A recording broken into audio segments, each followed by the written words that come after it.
මෝහක්ඛයෝ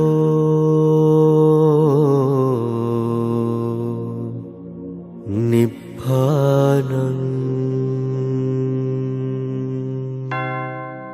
මේ බුද්ධ ශාසනය ඇතුළේ භාග්‍යතුන් වහන්සේ යමක මහා ප්‍රාතිහාර්ය කී පාරක් දැක්වුවාද කියලා ඇහුවොත් අපේ භාග්‍යතුන් වහන්සේ රූපකයෙන් වැඩ ඉන්න කාලේ 3 පාරයි.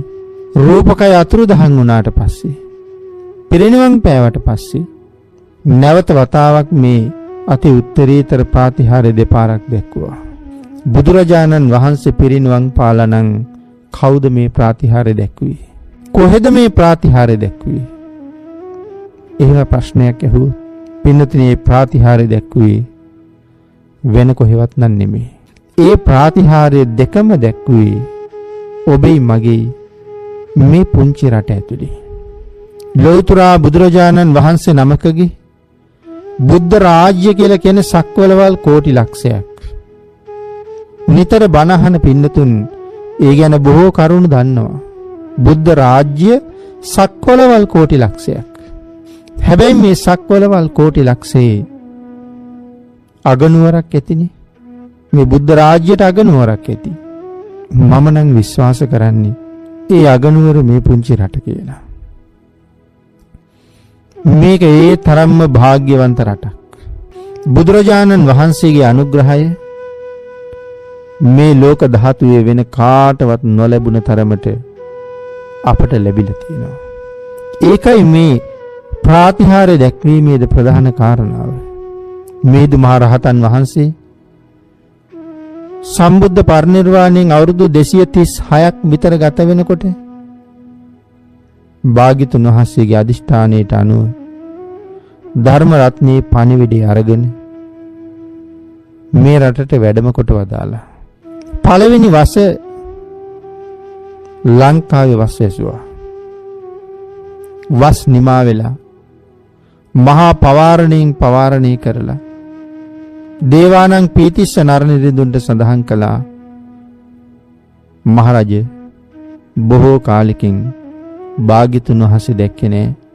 අපේ භාග්‍යතුන් වහන්සේ නොදැක්ක ජීවිතේ හරියට අනාථ වුණා වගේ දැනෙනවා කියලා.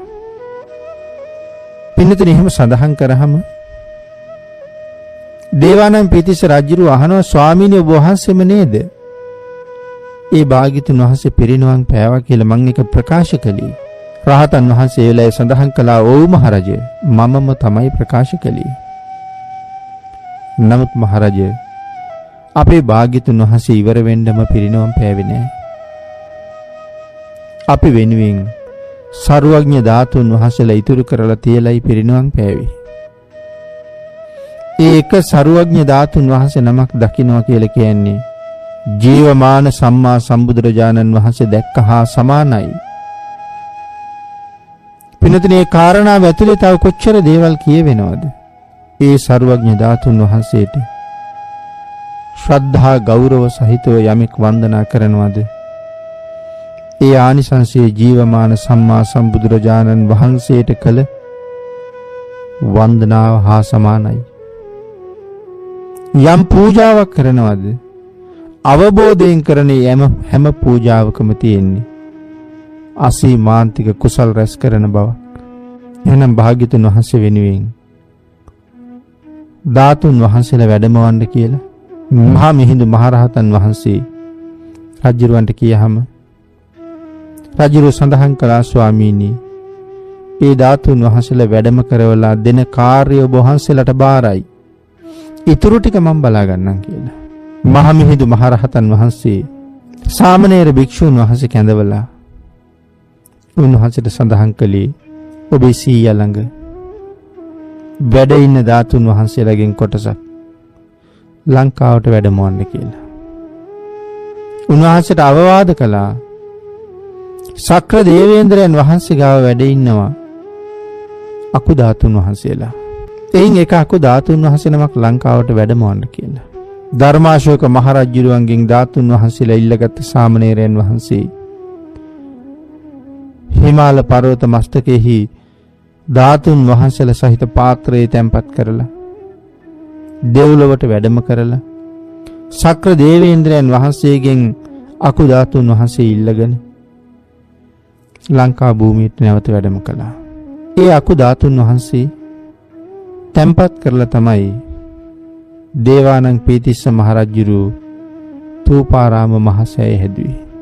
තූපාරාම චෛත්‍යයේ ධාතු ගර්භය ඇතුලේ ඒ අකු ධාතුන් වහන්සේ තැන්පත් කරන්න සූදානම් වෙනකොට රජුරුවන්ගේ අතින් අහසට පැන නැගපු අකු ධාතුන් වහන්සේ මේ රැස්සලා ඉන්න ලක්ෂ ගණන් ලක්වාසීන් අමන්දානන්දයට පත් කරලා මේ ලක් පොළව කම්පා කරව යමක මහා ප්‍රාතිහාර්ය දැක්වුවා. ඒ ප්‍රාතිහාර්යෙන් පස්සේ අකු ධාතුන් වහන්සේ අද මේ මොහොත වෙනකොටත් තූපාරාම චෛත්‍ය ගර්භය ඇතුලේ අකු ධාතුන් වහන්සේ වෙනුවෙන් පිළියෙල වුණ සුගන්ධ කුටියේ බුද්ධ රශ්මි මාලා විහිදෝ වැඩ ඉන්නවා. සිංහල ධාතු වංශය සඳහන් කළේ බුදුරජාණන් වහන්සේ නතර වෙන්නම ලංකාවට වැඩිය කියලා. එතකොට පින්නතුනි මේ ප්‍රාතිහාර්ය දැක්වේ පරිනිර්වාණයෙන් පස්සේ. ජීවමාන බුදුරජාණන් වහන්සේ වැඩ වාසය කරන කාලේ කළ දේවල් මේ ධාතුන් වහන්සේට අදත් කරන්න පුළුවන් කියලා කියන්නේ භාග්‍යතුන් වහන්සේ තාම අපි දිහා බලාගෙන වැඩ ඉන්නවා කියන එකයි. අනුරාධපුර මහමෙවුනා උයනේ වැඩ ඉන්නවා පින්නතුනි මේ කෝටි ලක්ෂයක් සක්වලට සුවිශේෂීම චෛත්‍ය රාජානන් වහන්සේ. ද්‍රෝණ 8ක් ධාතුන් වහන්සේලා බෙදලා දෙනකොට රාම ග්‍රාමයට ලැබුණ ධාතුන් වහන්සේලා රාම ග්‍රාමයට බෙදුවා. මහා කාශ්‍යප මහරහතන් වහන්සේ නැවත ධාතුන් වහන්සේලා එකතු කරනකොට රාම ග්‍රාමයට දුන්න ධාතු කරඬුව ගත්තේ නෑ.